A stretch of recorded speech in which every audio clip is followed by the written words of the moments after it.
እሺ እንዳላችሁኝ አንድ ታስክ ሰርቼ ላሳያችሁ። ከዚህኛው የኛውን ዊልድ ራሽ የሚባለውን የኛውን ጌት 0.2 የሚለውን ነግጬ ቀጥታ ወደ አንድ ሩም ነው የሚወስደኝ። እሱ ጋር ወሰደኝ በኋላ እዚህ ጋር ጌሙ ነው የሚከፍትልኝ። ሶ እዚህ ጋር ይቺን እንትናን መጠበቅ አለባችሁ፣ ሰከንዷ ማለት ነው። እዚህ ጋር ያላችሁ ባላንስ አለ። እዚህ ጋር ስፔንድ የምታደርጉበት አኒማሎች አሉ። ለምሳሌ ብዙ ሰው ኢንቨስት የተደረገ ላይ ብታደርጉ አሪፍ ነው። የኛው ላይ እንደዚህ እየጨመራችሁ የኛው ላይ ስፔንድ እዚህ ጋር እየጨመራችሁ ኮንፊርም አድርጋችሁ ስፔንድ ታደርጋላችሁ። እዚህ ጋር የመጨመሪያ ነው ምን ያህል ኢንቨስት እንደምታደርጉበት ማለት ነው። እኔ እዚህ ላይ ወደ 300 አካባቢ ኢንቨስት አድርጌያለሁ፣ ስፔንድ አድርጌዋለሁ። አሁን ደግሞ ታስኩ ሰከንዱ ጨርሷል። ሶ አሁን ይወዳደሩና ካሸነፈ ታይገሩ ካሸነፈ እዛኛው ላይ ነው የማገኘው ማለት ነው። አሁን ለምሳሌ እዚህ ጋር ታይገሩ አሸንፏል ማለት ነው።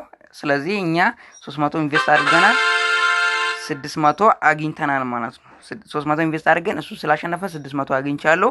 እንደዛ ያላችሁ ቀጣይም ይሄዳል። እንደዛው ነው ኢንቨስት ስፔንድ ያደረጋችሁበት ተሸንፉና 1000 እዚህ ጋር የምታዩትን 1000 ከደረሳችሁ $0.2 ነው የሚከፍላችሁ።